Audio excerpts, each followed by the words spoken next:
A ação ousada de criminosos preocupa comerciantes e moradores em bairro da capital. Bandidos colocaram fogo em módulo da Guarda Municipal que nem foi inaugurado. Flagrantes de roubos em supermercado. Nem mesmo as plantas do jardim são poupadas pelos criminosos. Chocolate, bebidas e sandálias estão no topo da lista dos ladrões. Menino de 2 anos que morreu depois de tomar remédio encontrado no lixo deveria ter recebido socorro imediato, diz especialista. Ex-diretor do Detran entre 2006 e 2010 é ouvido na CPI da máfia dos guinchos. Encontrado o corpo do adolescente que morreu afogado em Lagoa de Vila Velha. Televisão cai em criança de 2 anos. Lucas brincava na sala quando mexeu no móvel onde estava o aparelho. Acidente entre ônibus e carreta deixa pelo menos 40 feridos na BR-101. Mascavo, Cristal, Refinado e até Light e Fit. O TN vai mostrar qual é o melhor e o pior açúcar para a saúde e a boa forma. A gente volta em 1 minuto.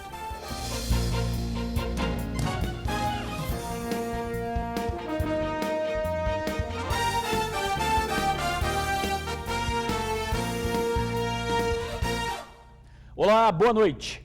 Bandidagem abusada e sem limites. Vai desde assaltante que escala para invadir apartamento a ladrão que rouba até mesa de padaria. E no meio de tudo isso, uma população com medo. O homem chega de carro e estaciona na esquina. Ele deixa o veículo no meio da rua e vai até a mesa. Depois senta, finge tomar uma cerveja. Quando tem certeza que a barra tá limpa, ele pega a mesa, coloca no porta-malas e vai embora. O alvo do bandido foi esta padaria no bairro Jardim da Penha, em Vitória. Abriu o porta-mala, botou no porta-mala do carro e foi embora. Bem vestido, não parecia estar com fome nem nada. É um ladrão mesmo, ladrão de galinha. Há apenas 2 meses, a mesma padaria foi invadida por esse sujeito aí. Ele vai até o balcão, faz o pedido e segue para o caixa. Saca uma arma e anuncia o assalto. Depois foge a pé com dinheiro roubado e também uma sacola de pão. Vocês viram aí nesses 2 casos que os bandidos foram caras de pau. Depois dos crimes, foram embora tranquilamente. Mas não são apenas os comerciantes que estão assustados com essa ousadia. A onda de insegurança também forçou os moradores a mudarem alguns hábitos. A gente continua caminhando, porque ninguém pode ficar trancado dentro de casa, mas a gente tem que tomar cuidado.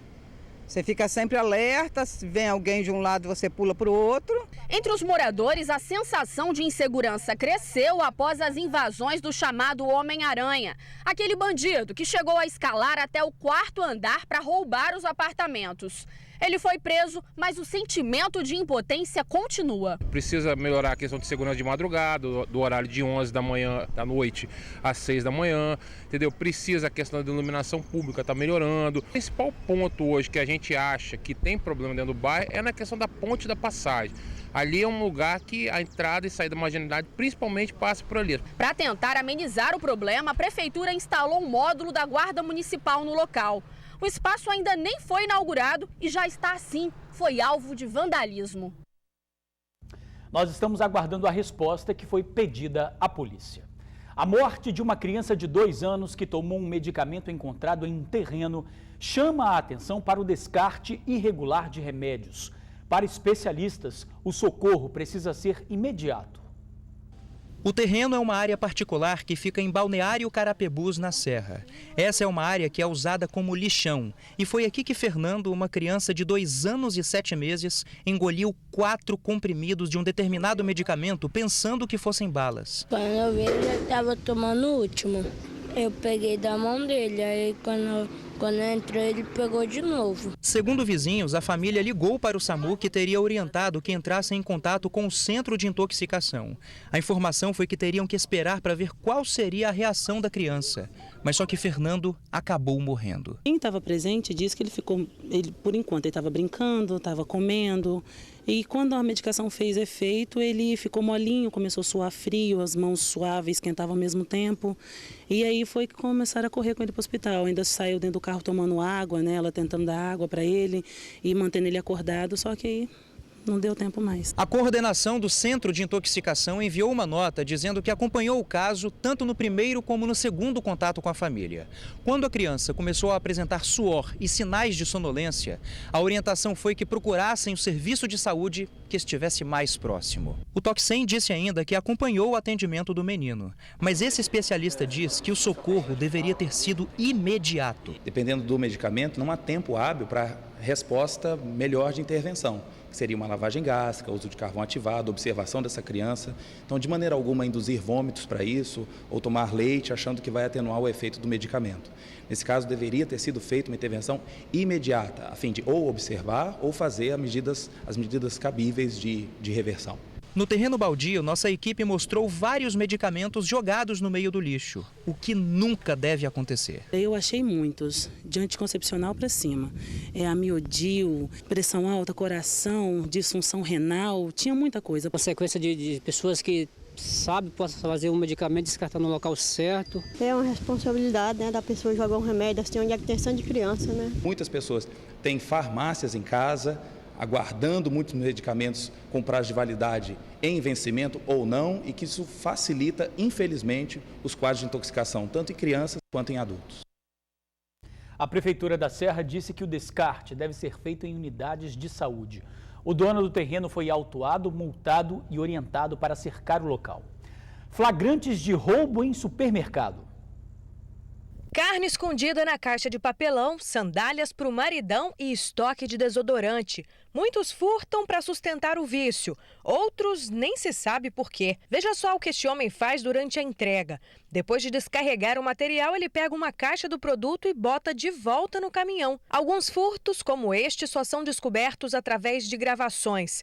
As câmeras são muitas, a quantidade de seguranças também, mas nem isso dá conta de tantas ocorrências. Em cada loja desta rede de supermercados, pelo menos um furto é registrado por dia. No fim do mês, são cerca de 150. E o prejuízo, claro, é repassado para o consumidor. Todo comerciante, de um modo geral, ele embute não só o prejuízo, mas qualquer coisa que aumenta o custo do produto. E a gente não tem outra coisa a fazer senão jogar esse custo para o produto. Chinelos, chocolates, bebidas importadas. Esses são alguns dos produtos mais visados. A estratégia deste supermercado foi trazer todos eles para frente de loja, para ficar mais fácil de vigiar. Não adianta muito não, só mudam os produtos-alvo. Uma tática já descoberta pela segurança é trocar a embalagem dos produtos para pagar mais barato. Isso também é crime, viu, gente? Mas isso é o de menos. Nem as mudas do jardim do supermercado estão a salvo. A gente bota um jardim bonito, o cara leva a muda, que você não sabe nem para que o cara, se a muda vai chegar na casa dele viva. Essa advogada acredita que a pena prevista para esse tipo de crime na legislação brasileira, que é de 1 a 4 anos, não ajuda muito. Ninguém vai para a cadeia por um simples furto. O furto simples, a pena dele é de 1 a 4 anos. A nossa legislação, ela prevê que os crimes onde as penas perfazem até 4 anos, a pessoa ela responde ao processo em regime inicial aberto. É preciso que a legislação seja um pouco mais rigorosa para que as pessoas passem a temer um pouco mais a praticar esse tipo de crime. Pelo menos 40 pessoas ficaram feridas em um acidente entre um ônibus e um caminhão. Os passageiros feridos foram socorridos em várias ambulâncias, mas era tanta gente machucada que foi preciso um ônibus para levar todos ao hospital. Seu Célio seguia para o trabalho quando aconteceu a batida. Pega esse ônibus todo dia, senhora. Como é que fica o coração agora? Tem que pegar esse ônibus mesmo, vai trabalhar e não saber o que acontece no caminho. Cerca de 40 pessoas ficaram feridas, uma delas em estado grave. Dentro do coletivo havia muito sangue espalhado. Na parte de trás do ônibus, o estrago provocado pela colisão. O acidente aconteceu por volta das 6 horas da manhã na BR-101. O condutor parou no ponto quando foi atingido pela carreta. O motorista da carreta foi identificado como Giovanni Almeida de Souza, de 25 anos. A carreta transportava 40 mil litros de álcool. Com o impacto, parte do tanque se rompeu e o combustível começou a vazar na pista. Os bombeiros foram chamados para evitar qualquer risco de explosão. Cerca de 3 horas depois do acidente, a rodovia foi interditada no sentido Serra Sede Carapina. O combustível foi transferido para outra carreta. Encontrado o corpo do adolescente que saiu para se divertir com amigos e acabou se afogando numa lagoa em Vila Velha. A tristeza de quem acabou de perder um amigo. Vi ele na parte da manhã, brinquei com ele. Ele me perguntou se estava bonito, eu falei, você está lindo. E falou que ia para a lagoa. Eu falei, cuidado, rapaz. Quando foi umas 4 horas da tarde, eu vi meu primo chorando, aquele desespero, todo mundo correndo. Perguntei o que estava acontecendo, eles falaram, o Gabriel foi para a lagoa. Gabriel Alves Fernandes, de 14 anos, brincava com outros adolescentes nesta lagoa em Terra Vermelha, quando se afogou. Matheus era colega de Gabriel e acompanhou tudo de perto. Nós ficamos ali, aí foi ele e o primo dele para lá. Aí o irmão dele ficou olhando ali. E depois nós corremos para lá, vinha eles gritando, só o primo deles na areia lá só, e ele, os meninos pulou atrás dele, não achou mais não. Gabriel desapareceu às 2 da tarde deste domingo e o corpo do adolescente só foi encontrado hoje, às 11 da manhã, quase 24 horas depois, pelos mergulhadores do Corpo de Bombeiros. A lagoa fica num terreno particular onde funciona uma empresa que trabalha com construção civil. O aviso estampado na placa é mais do que direto: proibido nadar, risco de afogamento. Isso porque a lagoa é traiçoeira. Cheio de buraco, hein? Tá me enganando. Mas, infelizmente, a molecada não tem se importado com os riscos. Por isso, o apelo de uma mãe preocupada. Outros meninos que estão aí também, que estão ouvindo a gente, estão aqui passando, vendo o sofrimento de todos nós que nós estamos aqui. O sofrimento dessa família, que não venha mais para essas lagoas, porque é perigoso. Então, que eles não venham mais para cá. CPI da máfia dos guinchos ouve o ex-diretor do Detran. O único depoimento do dia foi do ex-diretor do Detran, Marcelo Ferraz, que atuou no órgão de 2006 a 2010. Mais uma vez, os deputados criticaram a modalidade de credenciamento e defenderam o sistema de licitações. Agora, sobre aluguéis de pátios para guardar veículos, o ex-diretor negou ter feito. Durante o período em que eu fui gestor, não tinha aluguel de pátio. Não tinha? E você não participou, você não fez? Locação de pátio, com E certeza. nem pago. Eu vou requerer ao Detran a certidão dos atos que eu teria assinado lá durante o meu período de gestão e trago a essa comissão a certidão do Detran. E ela vai trazer toda a verdade. Mas os deputados questionaram a quantidade de leilões realizados durante os 4 anos que trabalhou no órgão. O ex-diretor disse que o processo é burocrático e alegou falta de pessoal. Fiquei há 4 anos com apenas um leilão. A equipe do Detran me lembra, tinha 383 funcionários, quadro de 386 empregados. A maioria deles de funcionários e cargos comissionados. Daí a motivação da gente ter feito o concurso público para começar a prover os cargos de forma efetiva. Como que a comissão avalia esse depoimento que ele prestou? Nós entendemos que isso é uma questão de gestão, mesmo que tenha dificultado, mas ao gestor cabe estar arrumando soluções, encontrando soluções para que a lei seja cumprida. Ele disse que participou da elaboração de um novo sistema, mas que também foi criticado pelos deputados porque seria inoperante, ineficiente. Eu acredito que ele deve ter pego um sistema muito arcaico, deu uma melhorada, mas não teve tempo suficiente para concluir esse trabalho, porque o sistema hoje existente no Detran ele é muito ruim, muito deficitário, e ele acaba favorecendo o acúmulo desses veículos. Ao final, a comissão falou sobre o pedido de prisão preventiva do ex-diretor Carlos Lopes, feito na semana passada. A Procuradoria da Assembleia não encontrou provas suficientes no momento para o pedido de prisão preventiva do ex-diretor do Detran, Carlos Augusto Lopes. Mas caberá aos deputados da CPI fazerem a análise final e encaminharem o pedido para a Justiça. Um descuido e o acidente. O pequeno Lucas, de 2 anos, estava brincando na sala quando a televisão caiu e atingiu a cabeça dele. Lucas Juvencio, de 2 anos, brincava no móvel da sala quando uma TV de 39 polegadas caiu sobre a cabeça dele. A tia conta que tudo aconteceu muito rápido. Ele foi brincar justamente embaixo do vão do rack. Entrou e justamente, provavelmente, quando ele foi sair, ele hack provavelmente estaria em falso, né? E foi quando aconteceu a queda da TV por cima dele. Imediatamente, o garotinho foi levado para o hospital, onde está internado em estado grave desde sexta-feira. Diante deste caso, o Corpo de Bombeiros faz um alerta.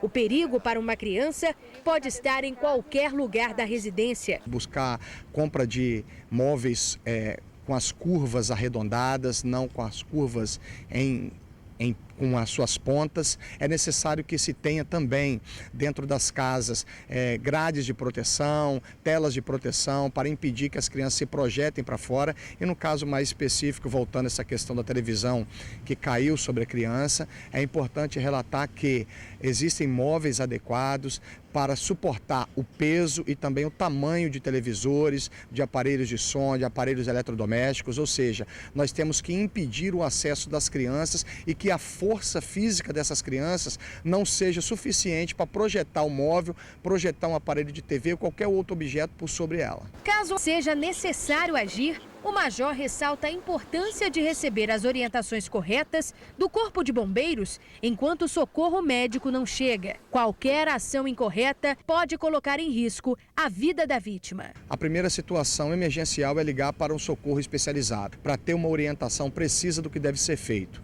Porque na maior parte das vezes, quando a vítima ela é movida, ela é mexida de forma inadequada, ela tem a sua situação agravada. Às vezes ela pode ter uma ruptura de uma vértebra, uma fratura de vértebra, e qualquer movimentação inadequada pode fazer com que essa criança, com que essa vítima se torne paralítica ou até mesmo tetraplégica em virtude de uma movimentação inadequada. Lucas passou por cirurgias e a esperança do pai é de poder ter a chance de levar o filho para casa com vida. Em nome do Senhor Jesus, ele vai voltar. O pequeno Lucas continua internado. O telefone de emergência dos bombeiros é 193 e do SAMU 192.